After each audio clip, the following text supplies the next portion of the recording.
Gonna share my screen.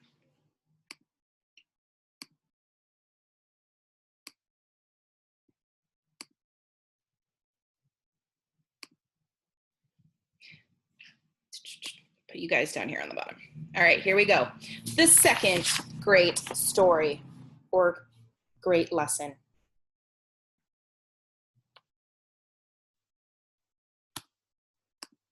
So when the Earth first formed, it was very hot and made of gas, and it took millions of years, but the Earth cooled and the different layers of the Earth formed, right? We remember learning about that, the different layers of the Earth. As the gas got cold, it turned into liquid. The Earth became covered in molten rock. Meteorites, I'm gonna put my students are calling me, but sorry. Ugh.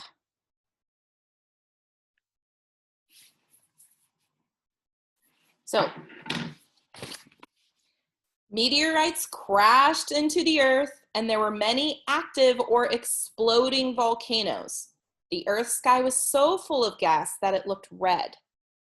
So now our sky and our atmosphere looks blue from where we are, but there were so many meteorites crashing, volcanoes, it looked red. And the Earth was too hot for living things like plants or animals, but slowly over millions of years, the top of the Earth began to cool, and water that was trapped beneath the Earth's crust escaped and made the first clouds. So that water evaporated and made the very first clouds. In those early days, there was a giant ocean. The land there was covered by rocks that were a red color. There were still no plants. But deep in the ocean, something amazing was happening. Even now, scientists don't know how it happened, kind of like how they don't know how the universe started or how this first life started, but a little bit, tiny bit of life appeared. It was so small, you couldn't see it with your eye, and it was bacteria. So this says the first life was bacteria. It was so small you would need a microscope to see it.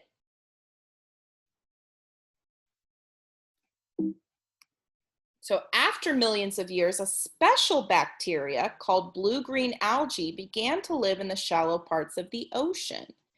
It made its own food from sunlight, water, and carbon dioxide, which is a gas in the air.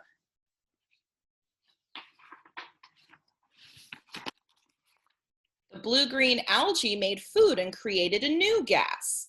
Some of it went back into the ocean, but some went up into the sky and started to make the Earth's atmosphere. The atmosphere is the blanket of air around the Earth. The air now contained oxygen. So you can see here it says atmosphere, a blanket of air, oxygen. So all of the life on Earth at this point was in the ocean. So after the bacteria appeared, many other kinds of sea life appeared, such as jellyfish, worms, sponges. Then one day something new appeared. It had a hard shell on its outside called an exoskeleton. Animals with exoskeletons have the hardest parts of their bodies on their outsides.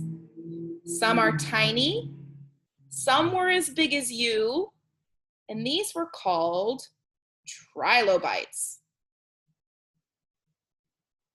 So now people know this age as the age of trilobites. Trilobites. Gotta keep yourself muted. So some were very small and some were as big as us. And they were everywhere, and there was a lot of them. They lived for a long time, and then they all died or became extinct. And no one really knows why. How do we know they lived? Well, when they died, their bodies became covered with layers of sand and rock, which made an impression in the land like a giant stamp. And we call this fossil. So after the trilobites, another animal became plentiful in the oceans. It was the fish. It didn't look like the fish of today, though. There were so many fish that people called that time the age of fish. Fish were special because they had a skeleton. They were also the first type of vertebrate. So a vertebrate is an animal that has a spine, just like we do. If you reach to your back, you can feel your spine. And those little notches in your spine called vertebrae. So remember the animals with skeletons on the outside, the exoskeleton. We call those invertebrates, and we'll learn more about those tomorrow.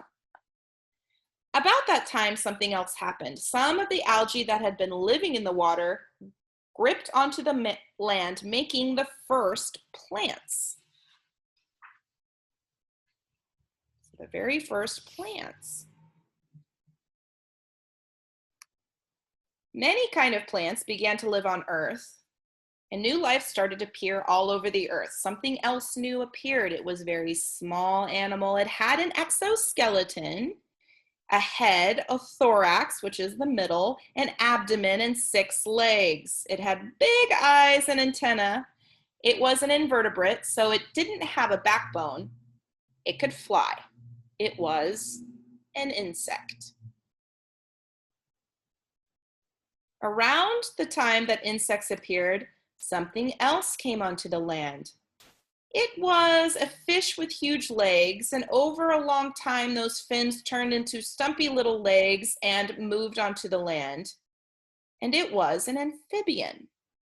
It spent some of its life in the ocean and some of its life on land.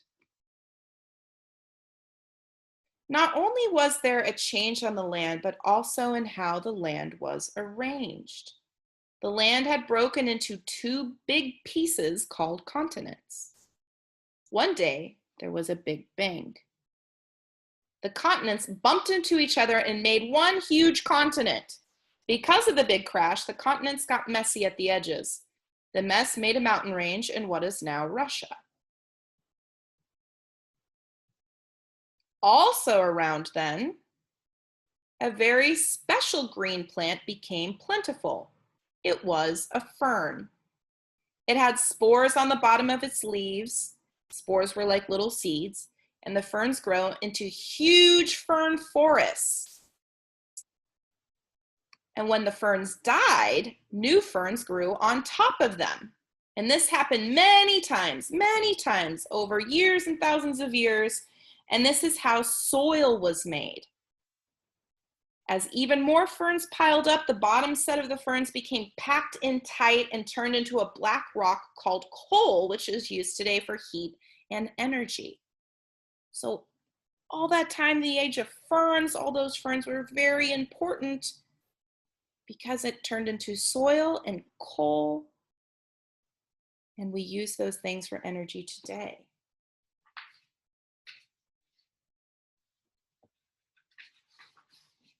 So in about the same time as the ferns started growing, something else appeared on the Earth's land. It was an amphibian that had stopped living in the ocean. It laid eggs and had dry, rough skin and liked to lie in the sun. We know it as a reptile. Some of the reptiles became huge, as big as 5-story buildings, and they were called dinosaurs. There were so many reptiles that this time became known as the Age of Reptiles.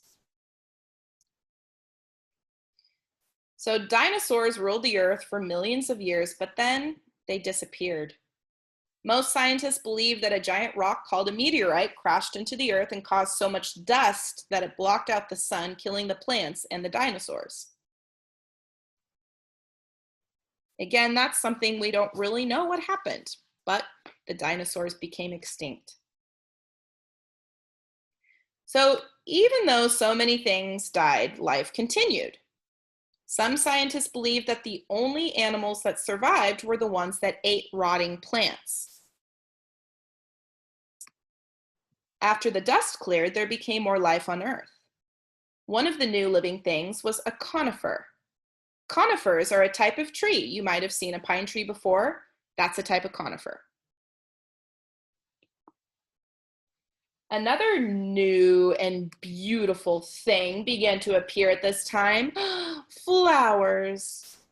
The flowers attracted a new insect, butterflies, who transported pollen to help make new flowers. And one new kind of animal that appeared after the dinosaurs died was a flying animal. Some were even bigger than me. This new animal had wings. It was a bird.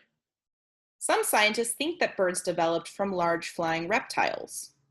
There's a lot of similarities between birds and reptiles. Another new kind of animal appeared after the dinosaurs died. This type of animal had a larger brain than the other animals. It had fur all over it, and it fed its babies from its body. Most of them had 4 legs. Some lived in the ocean, some ate plants, and some ate animals. It was called a mammal. This time became called the Age of Mammals. So by now, the Earth's huge oops, sorry, I stopped sharing, my bad. The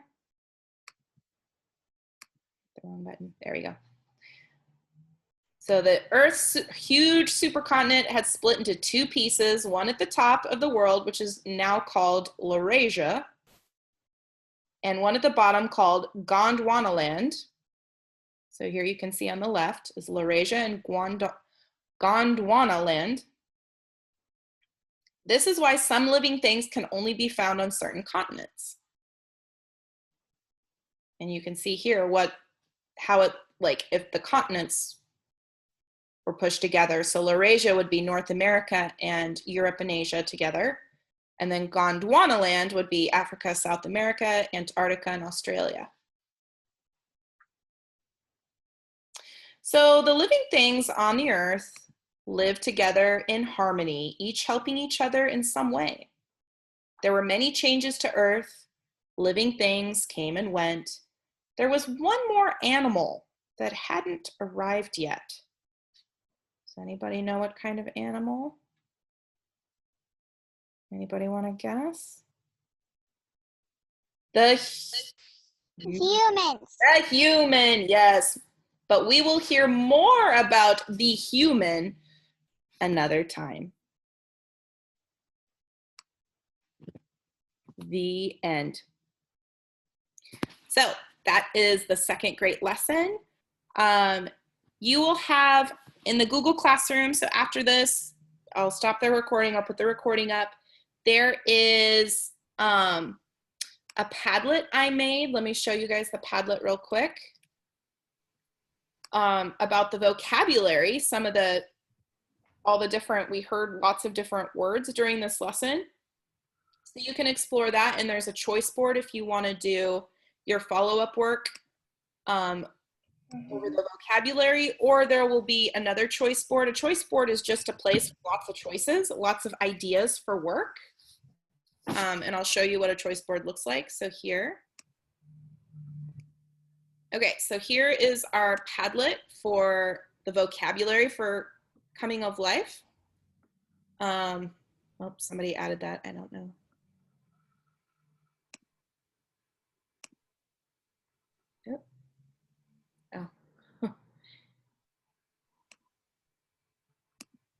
So lots of different, we didn't talk about all of these things, but like ammonites were sea creatures with coiled shells that lived 150 million years ago. So those are some kind of fossils. I actually have a couple ammonite. I should have grabbed them. They're in my bedroom.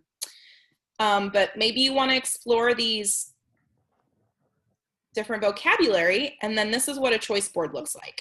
It just has different choices.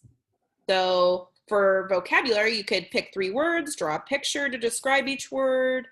You can make a crossword puzzle, a collage, all kinds of different stuff. Alphabetical order, pick 10 words and put them in alphabetical order. So that's what a choice board looks like. And I will have a different choice board just for the great lesson. So you guys pick something fun. Pick how you want to like move forward. How do I get to the tablet? I haven't put it in the Google Classroom yet. Okay.